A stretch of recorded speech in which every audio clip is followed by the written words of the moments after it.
This episode of the BeanCast is brought to you by Asana, the revolutionary platform to manage all your projects more easily and effectively.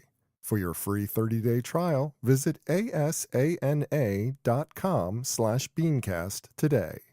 Bandwidth provided by Recursive Squirrel Interactive. Transcription services provided by transcribeme.com. Episode 531, Skullshaver Wins.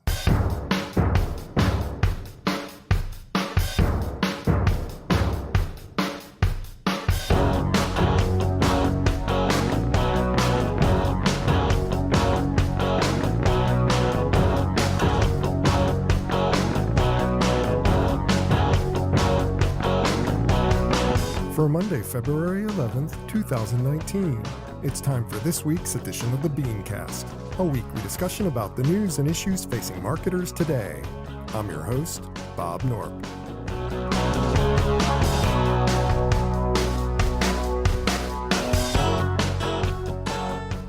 Thanks for joining us. Well, it's time once again for our Super Bowl analysis of the analysis show. And if you're not excited, well then join the club. This year's crop of ads seemed less effective and less interesting than ever. Are we simply being jaded, or is this a real problem? We'll discuss. Also, the political pitfalls that hamper big game thinking, whether millennial sensibility is killing Super Bowl value, the ad game's questionable metrics, plus this week's Ad Fail 5. That's the lineup. Let's meet tonight's panel.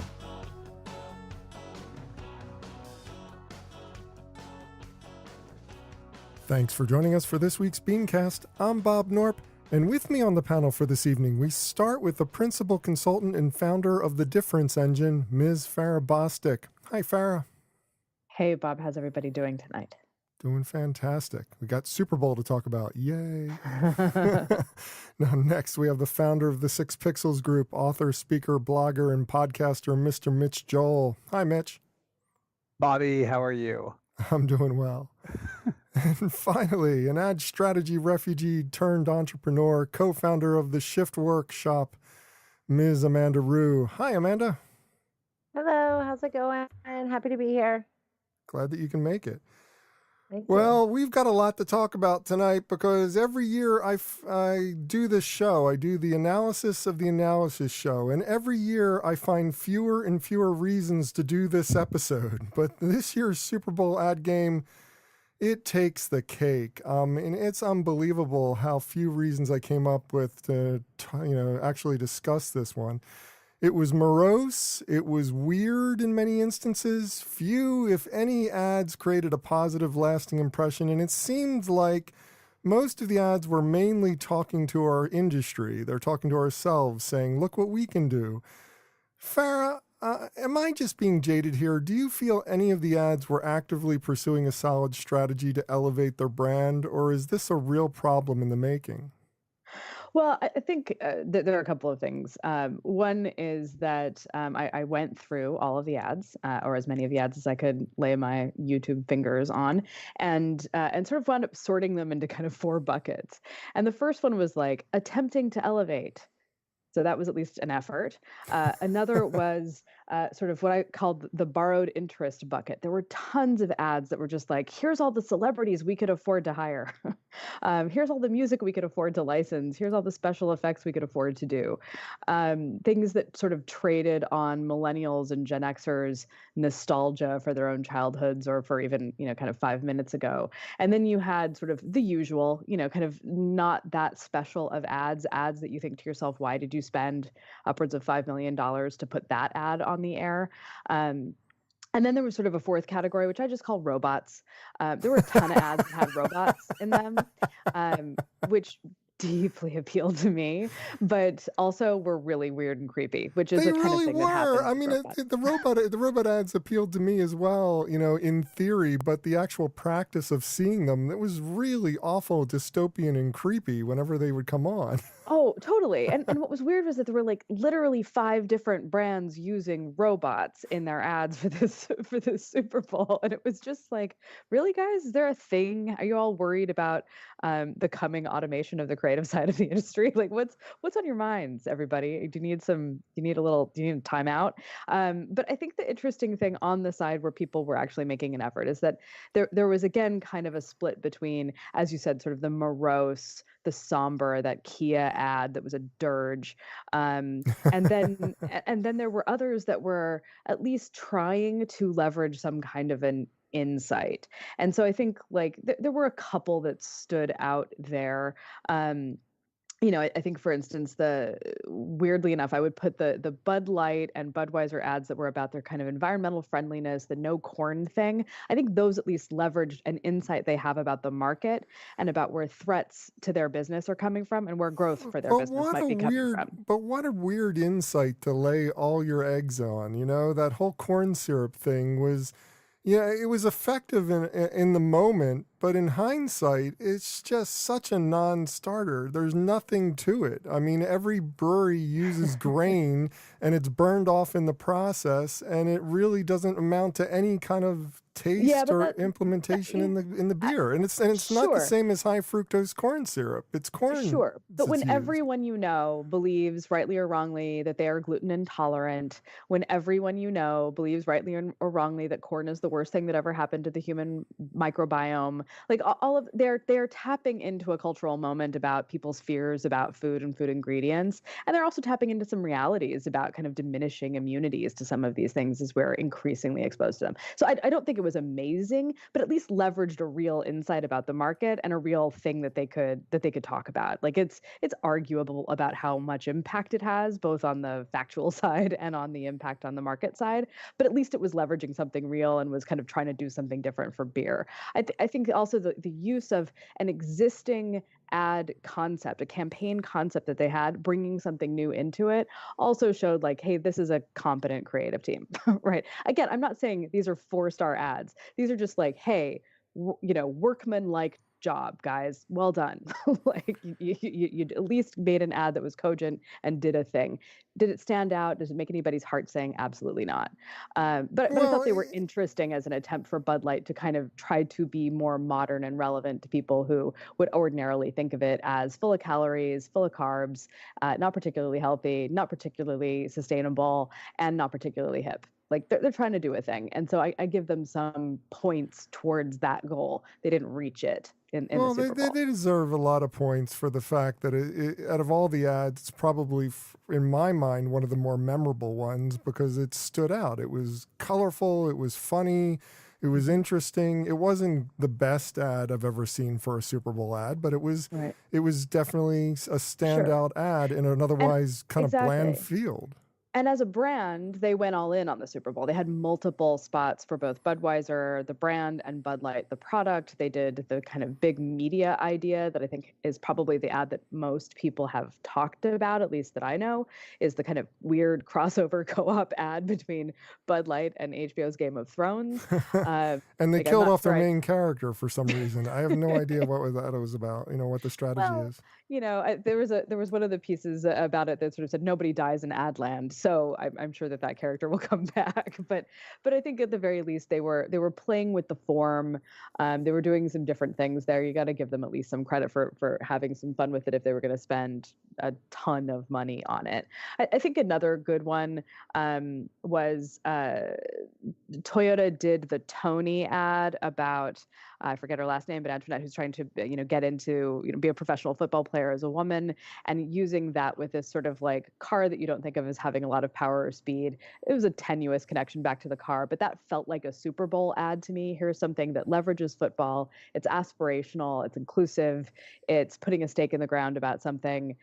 It at least felt like this is what you usually expect of a brand trying to elevate itself at the Super Bowl. So again, I give it, some points. It wasn't groundbreaking particularly. She's groundbreaking. And I'm a Toyota RAV4 hybrid owner.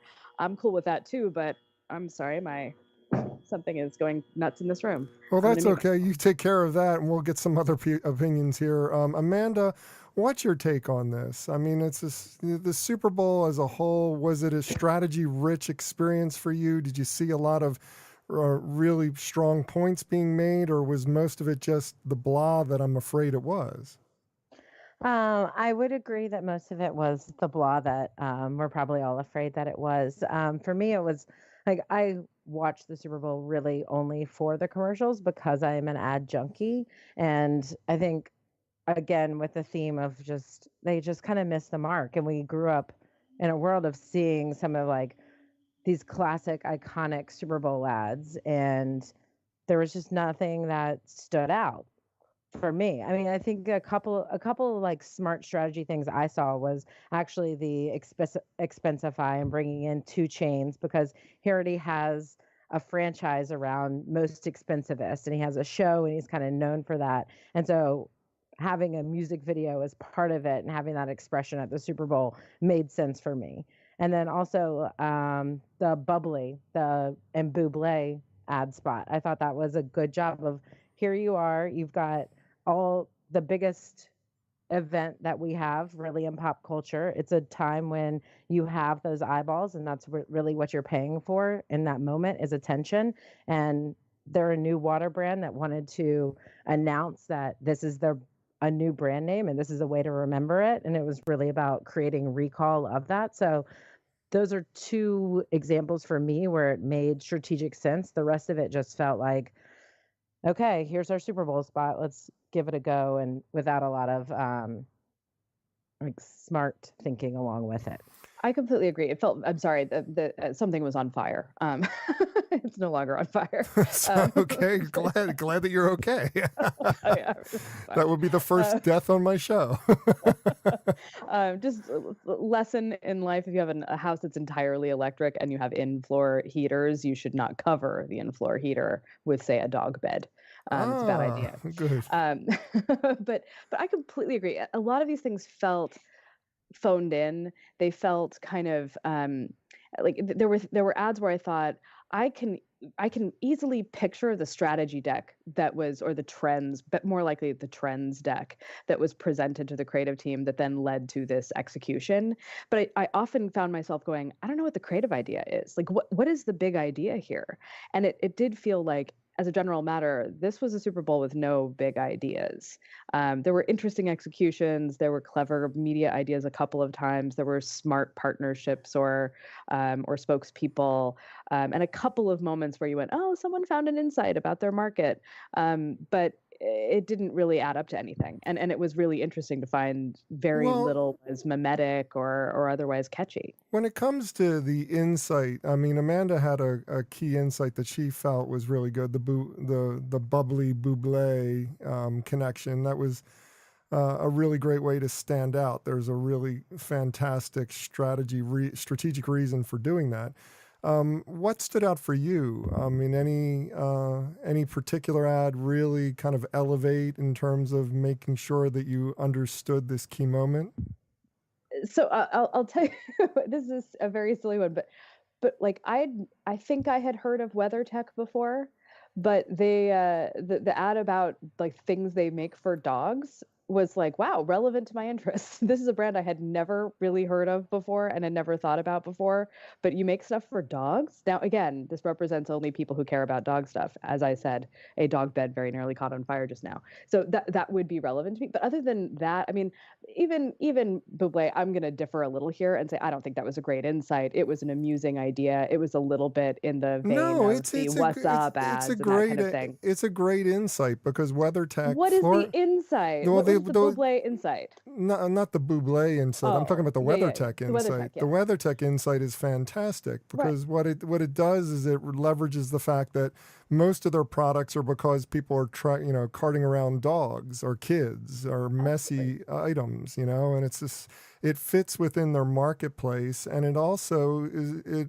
harkens to the fact that they do make a lot of pet products. They're known for their floor mats and their pet products. So Yeah, I mean, absolutely. it's a I really think the other great, it's thing a great that strategy from them, right. to make The sure that's the other seen. thing though that I thought was interesting, but I can't decide, and I'm curious what you guys think about this, whether it was again this kind of talking to ourselves problem or whether it was genuinely interesting, was there was an interesting interplay between the ADT ad, which was basically saying, hey, Internet of Things connected devices for home security systems are features, not businesses. We can do those too, but we're also still ADT. We have all this capacity and expertise and reliability and reputation that we bring to the game. And then you have Simply Safe saying, hey, ADT advertising and other home security advertising is there to terrify you. We're not here to terrify you. We're here to make your home safe. And like both of them were clearly tapping into something that they had figured out about the market and about the marketing. But it felt like that's interesting. But are you guys talking to each other? Or are you talking to us, the audience? And so I'm kind of jury's out on each of their takes on the home security market, but I thought they were interesting nevertheless. Mitch, you've been quiet because we've been talking over top of you, but and this is a rarity because it's I think we're clocked in at close to 11 minutes without you having said anything yet. So, what's your thoughts? Do you see any kind of strategic value coming out of the ads? Is there anything that elevated? Is there any favorite that you can call out? I don't know if it's that I've been out of the agency business since July that gets me sort of thinking about things in a different way, but I thought it was a great year. I mean, I really did. If you think about what's been happening politically, what's been happening in the media, what the attitude has been towards agencies, media companies, advertising in general, this was a really interesting year. I mean, just numerically, you can go back to 2008 and look at over the past 10 years, just the price alone, the 5.2 million that we talked about for 30 seconds has escalated 60% from 2008, completely sold out. If you look across the views at the types of brands that were there, from Microsoft to Lexus to Amazon to Pepsi to the movies to M&Ms, there was like a really diverse mix of brands that went in. It wasn't as homogeneous as we've seen it in past years. If you look at the impact of social prior to this, you had 28 ads on the Thursday and Friday prior to the Super Bowl that were clocking in at over 100 million views on YouTube. So there was sort of this appetite for people to see what are brands going to do. And again, if you sort of just rewind this conversation and think about the sort of tech fear component to it, the sort of purpose-driven components that we had from brands like Microsoft, that we had from brands like Google talking about veterans. The Washington Post would be another good example. If you think about just the sort of theme of equality from a gender perspective, from the Bumble ad to Toyota. If you think about retro as sort of like, going back and using people like Andy Warhol was used for Burger King, whether you like the execution or not, it was a thing. Christina Applegate was in M&M's, Bo Jackson and whoever else was in Sprint. It was very, very diverse. It was actually really interesting. I think as maybe non 1984 Apple as this year might have been, it was definitely more entertaining than the game was. It was definitely more engaging and diverse than the halftime show was. And I think when we talk about the sort of industry insider talk, it's this sort of like desire to have the 4 or 5 1984s because it's so many years later. And I don't know. I don't know if that's realistic. I don't know if it's fair. I don't know if that's sort of truly representative of what brands put effort-wise now into just generic advertising. We forget that like a lot of these brands that are spending this money spend a lot more budget outside of generic advertising, and that overall theme of TV advertising is a much smaller piece of the grander advertising or marketing pie. And so I looked at this year and thought, wow, that's actually really impressive if you consider the array of brands, the arrays of messages that they did, especially considering the fact that, this could have gone very political, left or right. Brands could have taken stands that people were really sort of against. And what you got instead was like Pringles and M&M and Amazon. And it was really about being inclusive. If you really step back, and maybe that inclusiveness makes it less interesting, makes it less worthy of 2 conversations on the BeanCast. But from a consumer perspective, that was pretty amazing. So, any standouts for you? Any ads that particularly resonated with you? I mean, look, I think it's easy to point to the Microsoft one and talk about, really showing something in a moment in time that's going to get people to move. I'm very bullish on the whole smart audio space. So just seeing players like Amazon and Pringles and so many leverage, whether they're jokingly, making fun of it or talking about these, smart speakers, connected homes. I thought the Bumble ad was a very clever play in how they used Williams to really talk about what it is and the ball's in your court. I thought that was a funny play on words, and I would give credit. People are really dumping on the Burger King ad with Andy Warhol, but I thought it was quirky and weird, and sometimes that's all you need to sort of have a little bit of a knock on the door. And I can't remember the last time Burger King did that, unless you want to go back to Creepy King Guy. Early And days. they brought the Creepy King back a little bit later Yeah, after that in a ad. strange, yeah, it's true. Yeah. They did both. Well, we've talked about what positivity we can gather from this event, and we've touched on the negativity as well. What do you think are the big losers for this year? What are the ones that gave you the heebie-jeebies or got you upset or got you otherwise irritated with the entire ad industry? Amanda, any thoughts? I think for me, it really it's just seeing the repetition of the same tropes over and over again. Like for me, seeing the Bud Light Budweiser thing, I've worked on those brands before, and I kind of just have seen their evolution and their non-evolution, and just seeing these creative teams just feel like they have to rely on the same thing over and over again. But also I know that because the media buys are so big, it's kind of like how big of a team is really needed to make the point of view, like I don't I'm so sorry, I've lost my point of view on this. No, I understand what you mean. You get caught up in the tropes, and you've seen it all before. It's just it kind of gets going. Farrah, any losers in your book?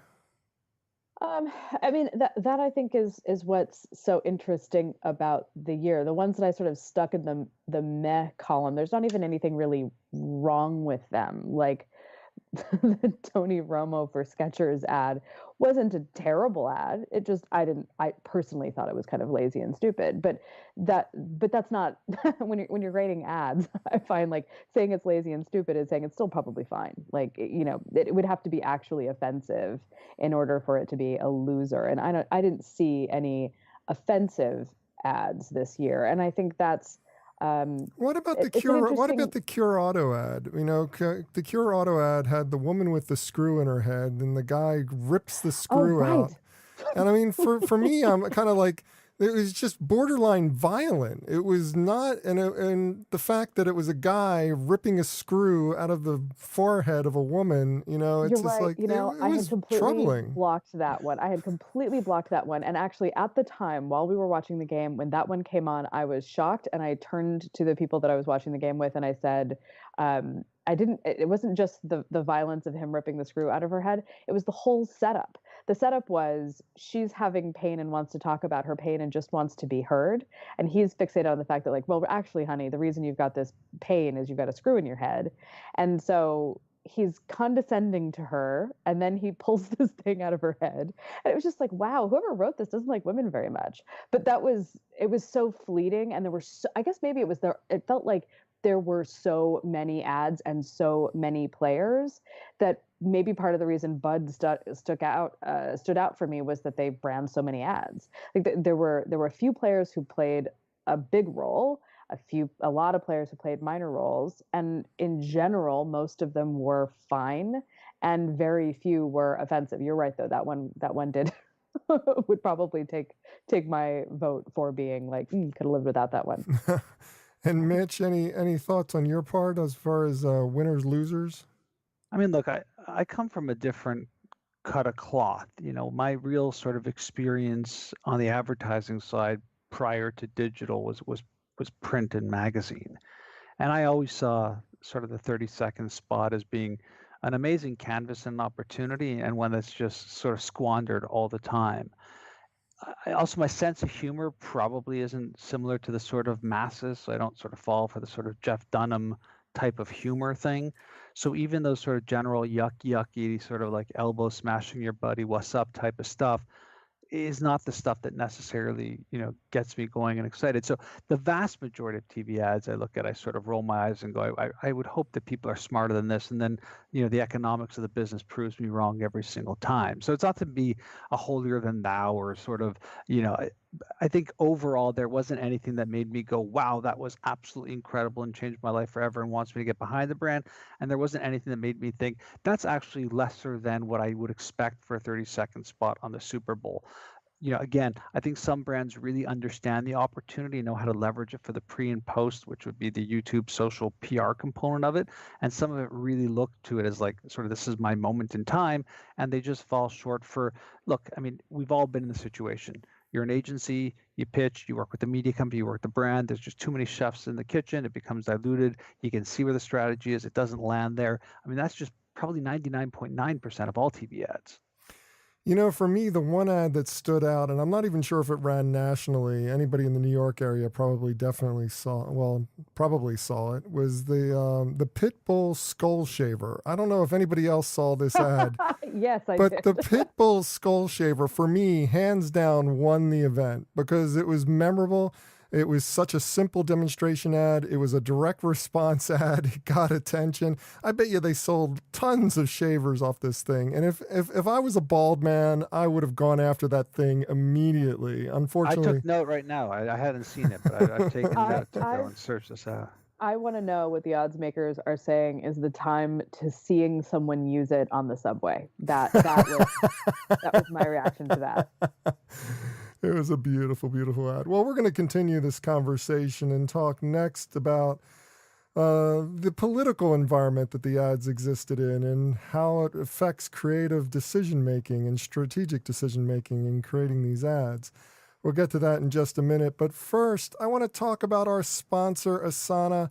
And if you're one of those people out there who fast forwards through the ads, you got to not do that this time. You got to sit down and listen to this particular product because Asana is absolutely the best project management platform software package that I've ever come across.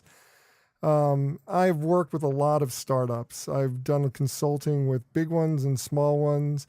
I've done consulting with large companies and mid-sized companies, and I've worked on a lot of different project management platforms.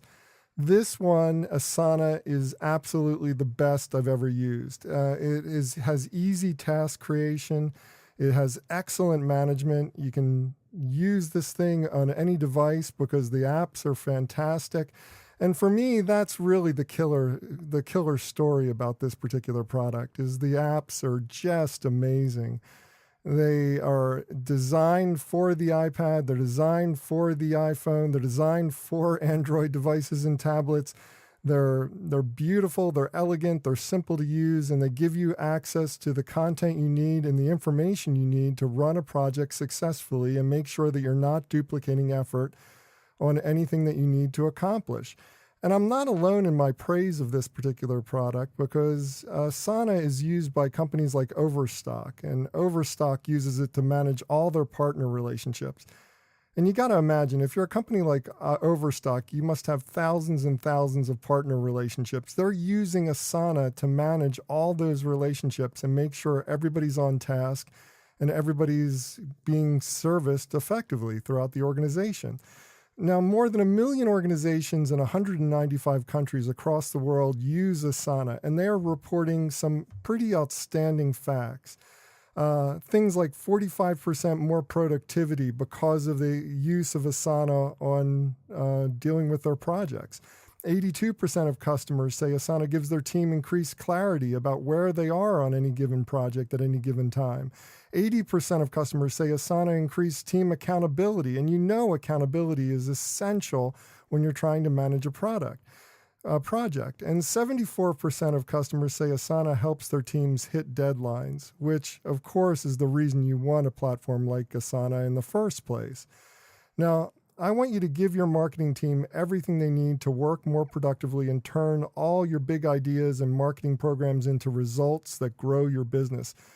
I'm going to give you a chance to try Asana free for 30 days. Get started at asana.com/BeanCast. That's ana.com/BeanCast.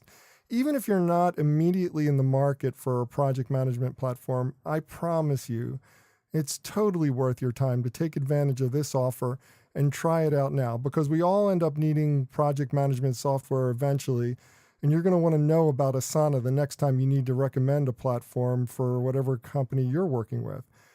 So try it now on us, free for 30 days, asana.com/BeanCast. Asana, it's what I use. I think you're going to love it too, and we thank them very much for their support of the show. Well, one of the biggest elephants in the room for advertisers this year is that ads were almost seen as political collaboration. Let me try this again. One of the biggest elephants in the rooms for advertisers this year is that the ads were almost seen as political collaborators. The left viewed the game as unsupportive of feminism and police violence against African Americans issues, while the right viewed any attempts to stand with these issues as being a cultural threat and unpatriotic. So, Mitch, this sounds exactly like a place where you want your brand to be showcased in, right? To have all this political drama going around, have the head injury issues with the NFL, and the fact that the people are very skeptical of whether the league is taking seriously issues about violence against women, and whether or not they're suppressing this right to be heard by the black players taking a knee. What's your thoughts on all this? I love how you toss this topic to the Canadian. That's my favorite part. Well, Let's you're not have the American- you're the outside unobjective observer. So Exactly, yeah. I'm the one who can look from afar and laugh, right? you, look, I think there's a couple of things that happen here in the moment, which is that the entire world is sort of embedded in how we feel about all of these topics, and they're all relevant social topics that we have to all be more aware of. I think the divisiveness has happened by how the left versus the right media sort of parlays each story into the sort of political sphere, how it best suits their policies and mandates. To think that this wouldn't be sort of directly impacting at almost like to the T at the Super Bowl would be insane when you think of what happened with Kaepernick and Nike and the fallout from that. I mean, we saw it in the run up in terms of even the halftime show. They couldn't get an artist. Maroon 5 inevitably did it. They didn't want to do the infamous press conference. Why? Because they don't want to stand up and answer any questions having to do with how they're going to show their support, et cetera, et cetera. You'll also notice that all of the supporting musicians and acts from Maroon 5 were visible minorities. There was just all these sort of nuanced plays, these sort of weird balances to placate to left and right, and I would argue even center, that there's no doubt there had to be an impact on the brands and the media component of it. And the two words that really came to my mind when I think about how all of it came together was brand safety.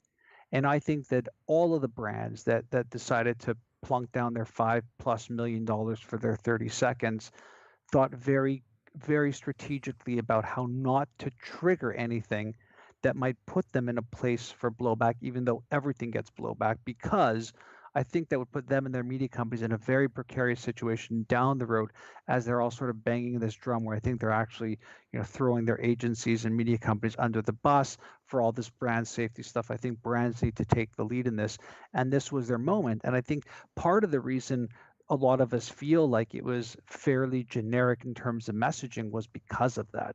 It was the inability or lack of desire for anybody to take any form of risk, because the brands really are in control of everything from top to bottom, and not knowing how this ad is going to roll out in an environment that is so hotly contested for so many reasons. I thought that that's what led to a lot of the sort of paleness of it, if you will. Yeah, I'm reminded by a quote by Neil Brennan. It's a terrible time to be a comedian, and it's even harder time to be an advertiser, I think, in these days. There's so much political commentary and so much political risk that's at play every time you make a stand or do something a little bit risky. It's better to play it safe. But look, it Ama- is the Super Bowl. And I mean, it's hard to not say it's a male dominated moment, from the athletes to the people who predominantly watch it. Predominantly, I know they like throwing out their demographics. And if you actually look across the board at all the ads, I challenge you to show me what the sort of, male, stale, and pale ratio of sort of white guy was to visible minority, gender diversity, et cetera, et cetera. And I think it would be a staggering number. I think that's the one that would make everybody go, wow, were the ads truly reflective of the sport and the consumers of that sport? And I think that's where things get really, really interesting. Amanda, is there any way for a brand to effectively anticipate any potential blowback that can come as a result of an ad, or are you just taking a risk no matter what? And in saying this, I'm wondering, does it matter whether or not you take a risk in the end if everything you say can be taken out of context or can be potentially thrown back in your face later on social media in order to cause some kind of problems for your brand in the long run? Yeah, no, that's a tough question. I throw I the tough definitely, ones to you, you know yeah, thank you. that.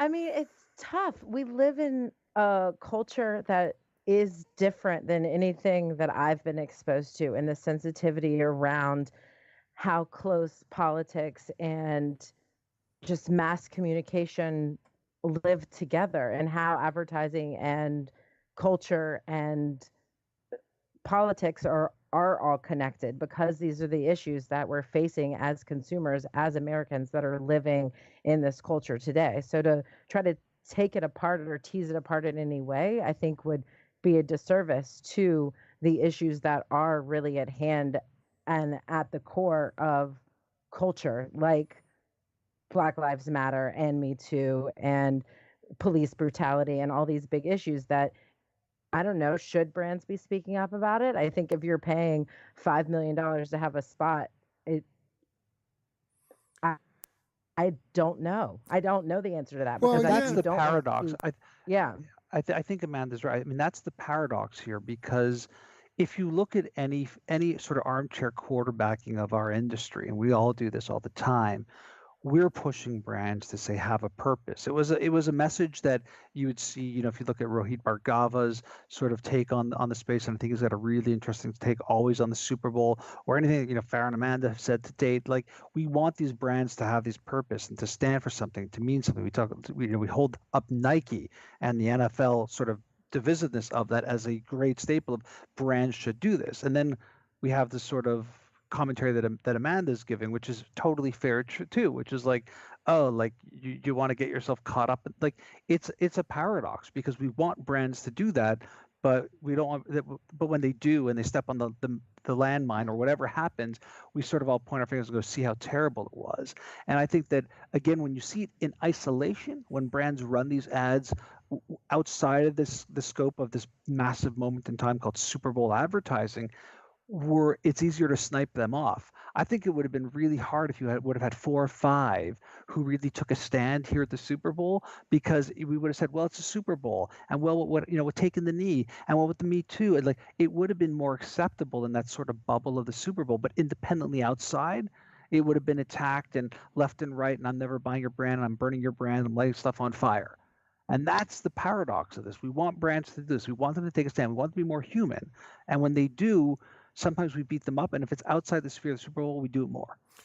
But I think that I'm going to push back slightly on this. I think one of the reasons why we want brands to have a mission and a purpose and a passion and to stand for something and to do those kinds of ads is that, frankly, we're jealous of those ads.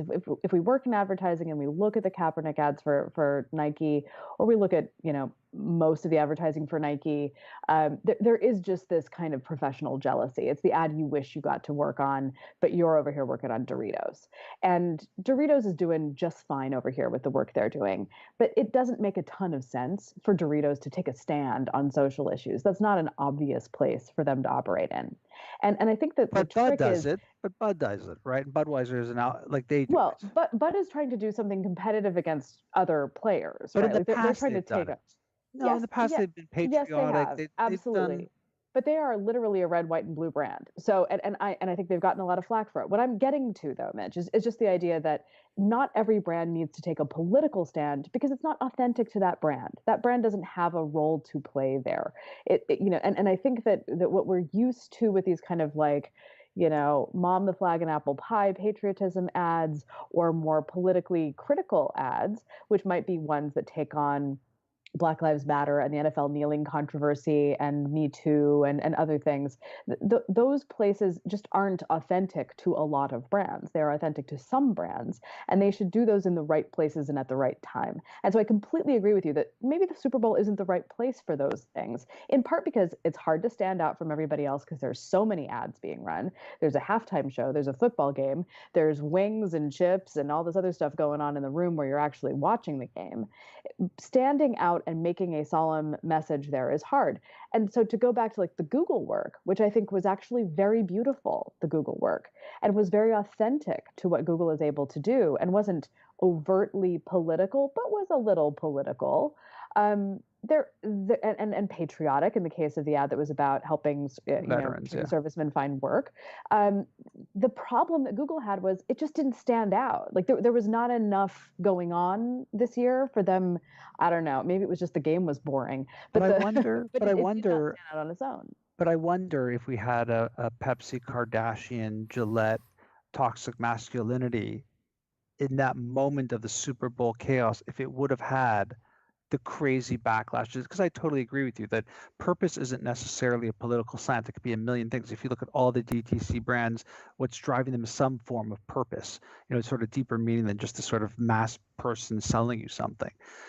But I was thinking more in the terms of, I wonder if Gillette, toxic masculinity, Kardashian, Pepsi, if it would have had that scale of backlash, had it happened within all of this stuff happening at the same time and all of this conversation.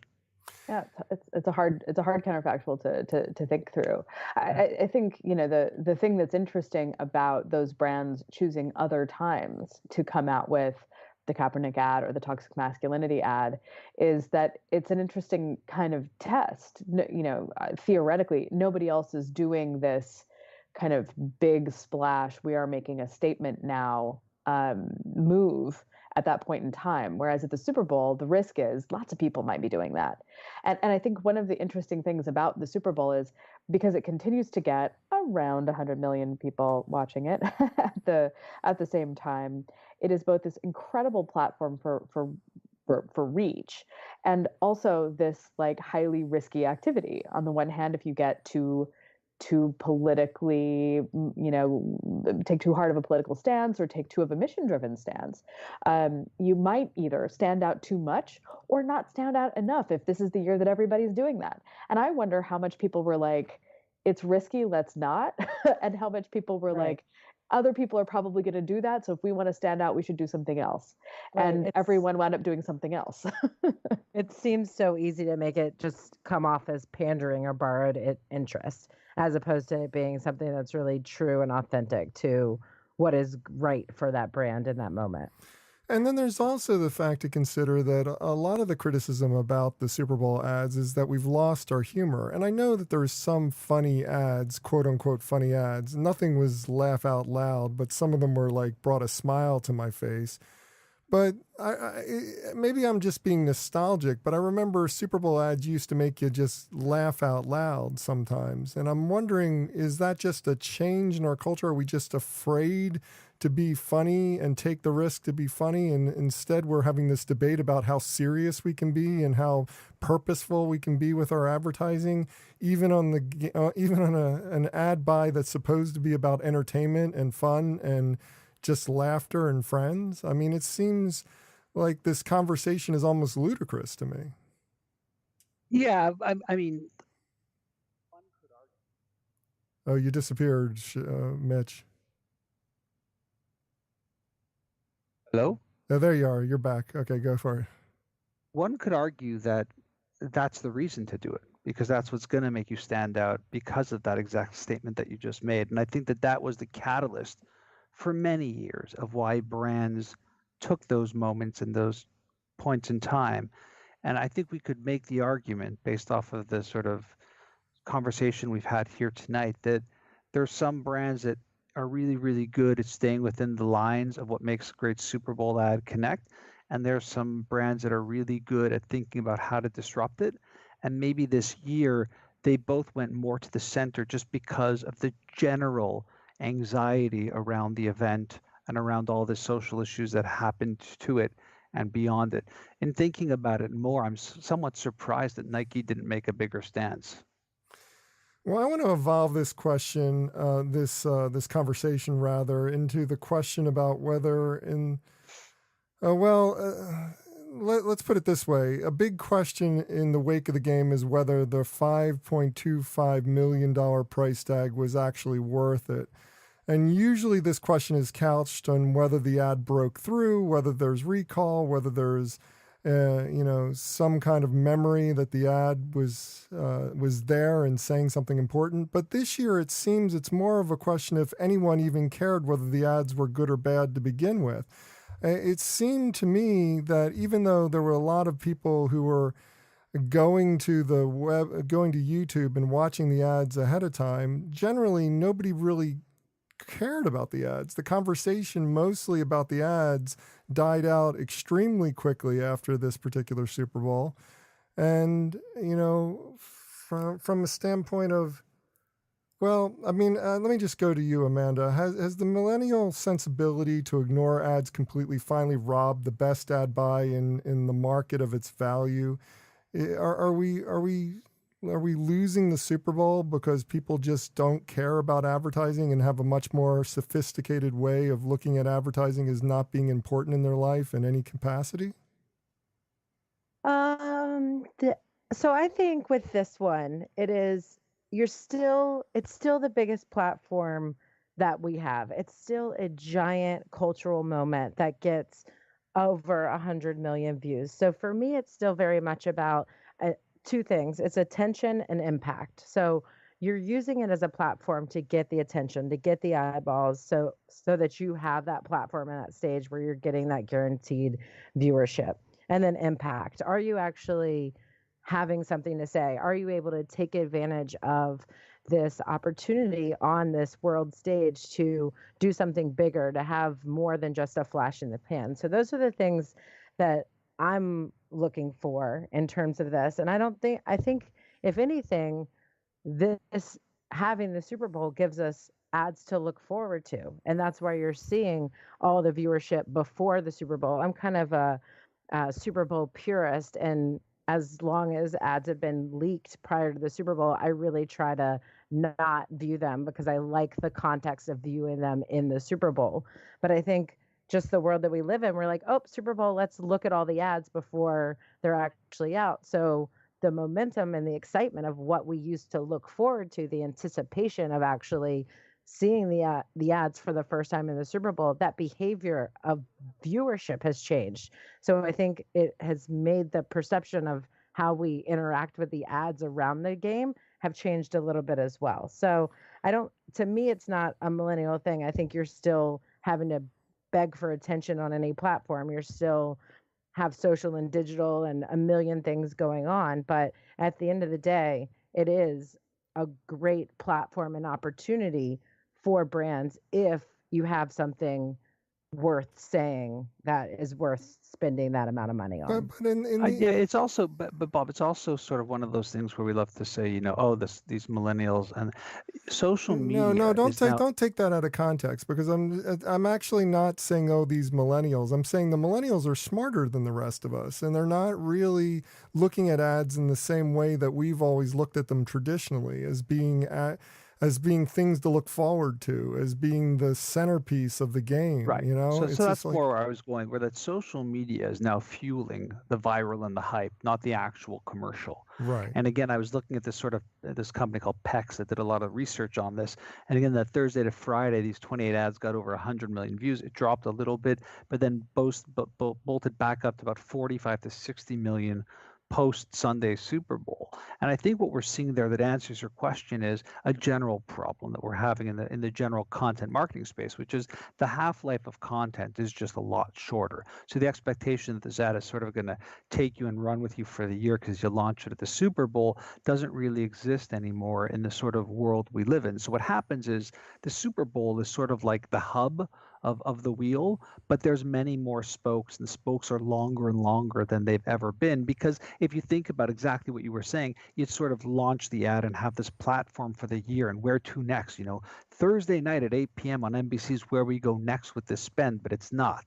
Right? What's next is digital. It's the YouTube pre-rolls. But It's that's all of not. But that. that's not the way it's working. What's working is But it is. we're releasing the ads on YouTube first. We're racking up 100 million views or whatever the numbers are, whether or not that means anything. And then it's being shown on the Super Bowl for $5.25 million. I mean, does But that then there's make any the sense? post. It's just like if you're getting the value out of, if you're getting the primary value out of this ad campaign from the digital component, why are you spending all this money on the actual Super Bowl? It seems like Because it's we've reached no, this inflection point where it's no longer as valuable as it once was. No, but that's what I'm trying to say. The Super Bowl is the hub. If you just release your commercial on YouTube, you're not going to see those hundreds of millions of views. It's the hype up to it. It's the PR around it. It's a bigger ecosystem than just the ad and then the ad being played in other major network components. That's all I'm saying. So I think we're saying this sort of maybe the same thing out of different sides of our mouth. But that's more of the perspective I would give. You can't launch a commercial and go, well, we got 100 million views on YouTube. That's not going to happen unless that commercial is tied to this sort of hotly anticipated moment in time called the Super Bowl. Yeah, fair enough. Fair enough. Very good points. And that brings up the last most troubling thing about the ad game, which is the mistrust of the metrics we've come to depend on to evaluate success. The USA Today ad meter is seen as an entertainment measure. It's not really all that impactful in terms of whether or not the ad was effective. Social conversation is dominated by industry people and extremes of opinion. YouTube views are gamed to an inch of their lives. Farrah, are there any metrics that we can truly count on to prove value for the game anymore? Well, I think for the people who are spending the $5 million, like the basic fact of viewership is still probably the main source of value. There is no other televised event. There's no other media event where 100 million people, give or take, all watch the same thing at the same time. There just isn't. And so there is kind of an inherent value in that, whether we are all glued to the television for every second of it, or we're having side conversations or getting another beer or whatever. But the audience is going. That is still hugely valuable. But the audience is going down. The audience is going down, and the price is going up. At a certain point, that's got to affect each other. The price should not be continuing to go up, and I don't fully understand why people are willing to do that.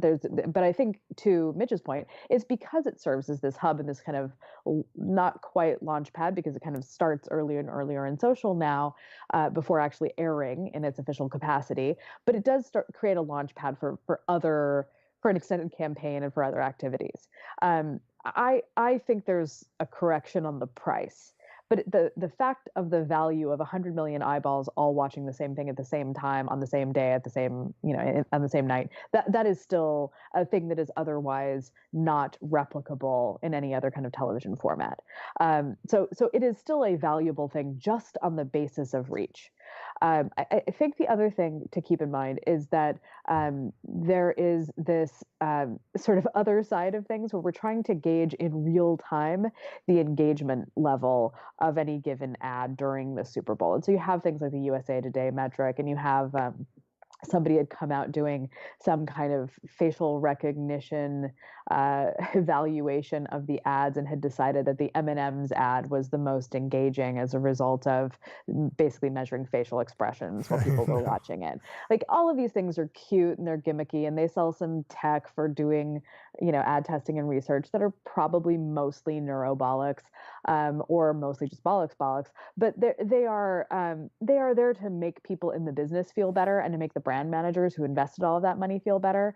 The real place where brands determine the value of that investment is in the press mentions after the fact, in the sales lift that is seen or not, in other kind of brand trackers that they're running that they're gonna do after the game and 8 weeks after the game. They're going to be looking at the usual business metrics that they've always looked at to determine whether there was anything useful there. If I'm WeatherTech, if I don't see an uplift, a pretty serious uplift in dog dish sales after that, then that was a huge waste of money. But I'm probably in the market for a new dog dish, and WeatherTech's on my list of brands.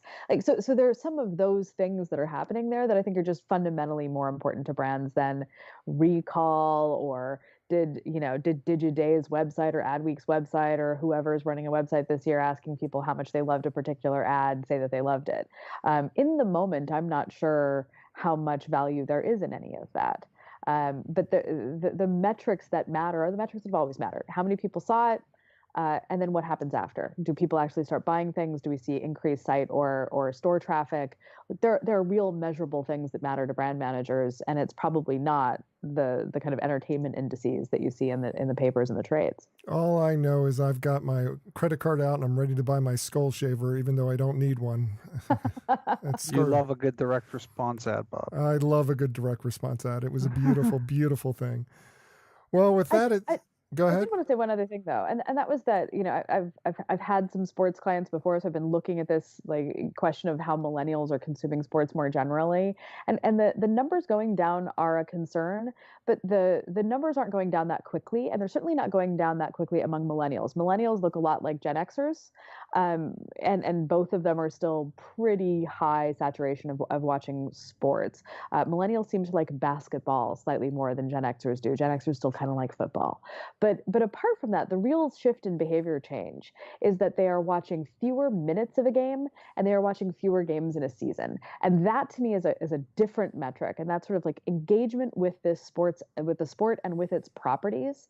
And that could suggest a real softening. And I think that's the real reason, not just the diminishing viewership over time, but the kind of shallowness of engagement people actually have with the event itself that says to me that $5.25 million is way too high, and it needs to be coming down as viewership is coming down, but it also probably needs to be coming down a little bit steeper as overall engagement comes down.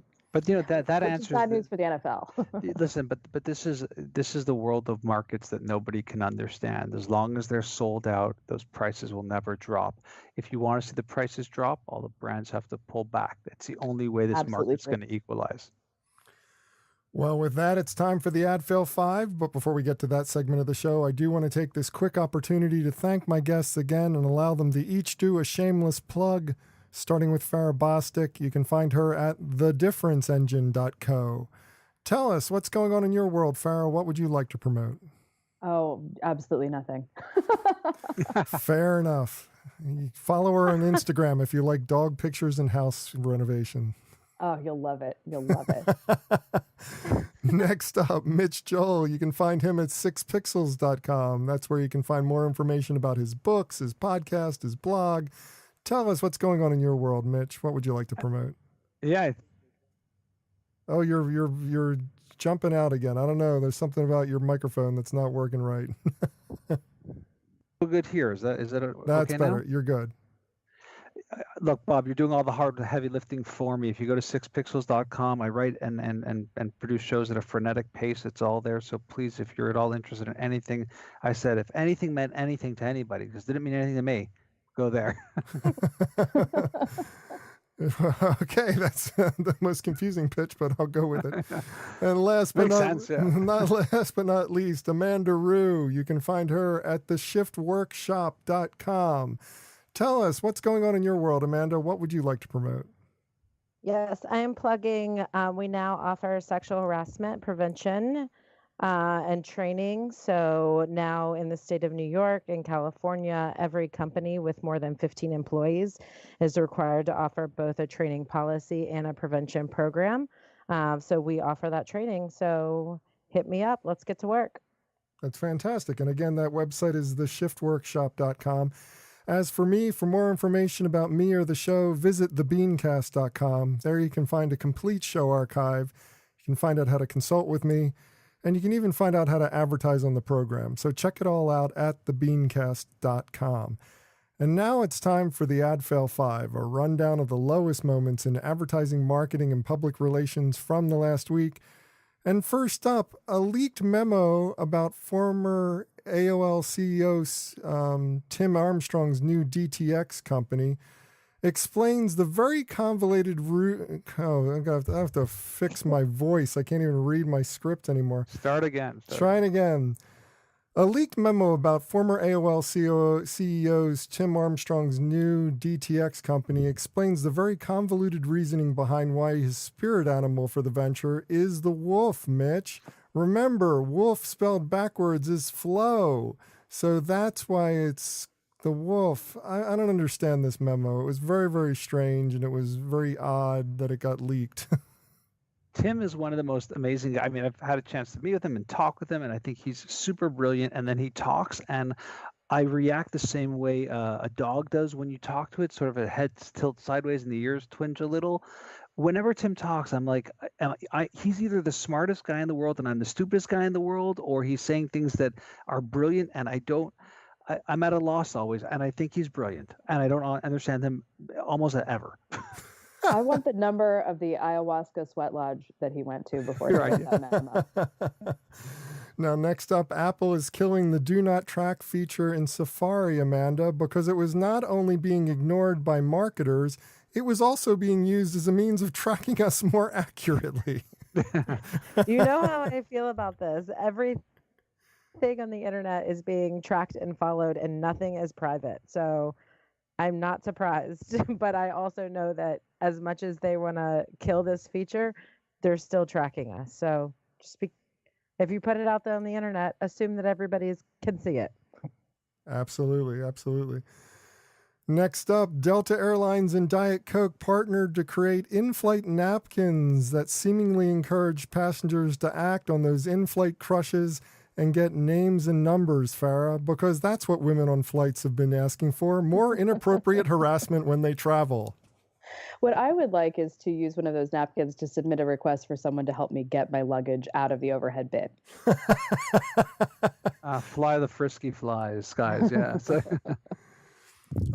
Next up, apparently the ad audition that actress Ingrid Haas called out as the bikini audition from hell was for AB InBev's Bon and Viv brand. The spot has blamed the brand has blamed the casting director for the issue with issues with casting for their spot. Yeah, boy.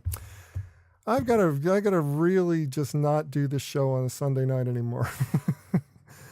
The brand has blamed the casting director for the issues with casting for their spot that featured women as mermaids. Amanda, I'm thinking the spot itself might have been the problem in the fact that they were doing a mermaid spot, but I'm not really sure whether or not it could have been the casting director at fault. Can you suss this out for me?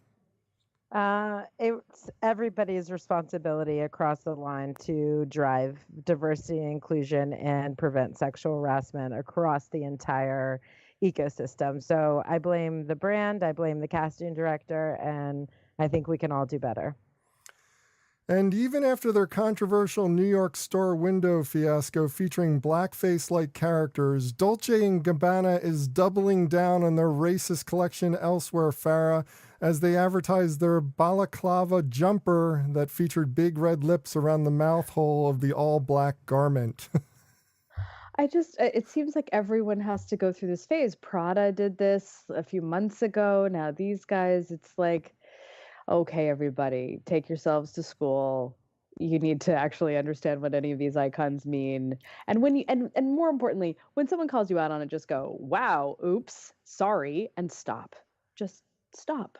Yeah, and apparently the governor of Virginia might need to contact Dolce & Gabbana because it's just like if he has a problem getting shoe shine off his face, he could always wear one of their jumpers instead. So we'll do that. Yeah. Well, have something to add to this list or just want to discuss it? Comment online. Use the hashtag AdFail5. That's pound AdFail and the number 5. And that does it for this week's show. If you'd like to subscribe to this podcast, visit our website at thebeancast.com and click on the subscribe link. If you're an Apple Podcast listener, we've also provided a direct link to our listing there. or just search for the BeanCast in the podcast directory on Apple Podcasts app. And whichever podcast directory you use, when you subscribe, please leave us a review. Got a comment? Have a question? We'd love to hear from you. Just send your emails to beancast@gmail.com. Opening theme was performed by Joe Seibel. Closing theme by C. Jax. Thanks for listening. I'm Bob Norp. We'll be back again next week. Hope you'll join us then.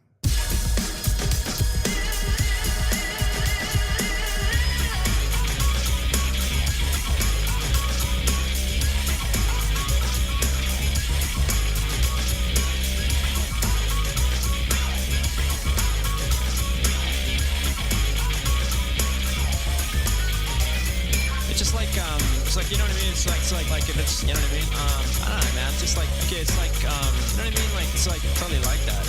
It's like, I don't know, like if it's, you know, it's like, you know what I mean? Yeah, it's just like kind of, it just seems like it's just like almost exactly.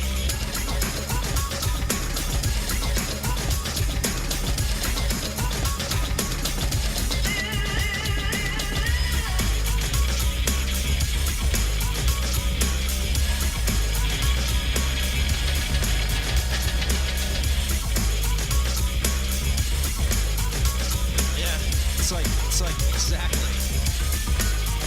Yeah.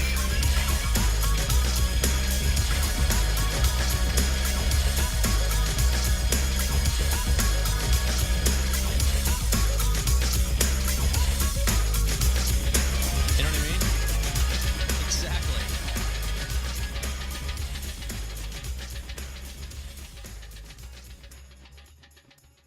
Cool beans.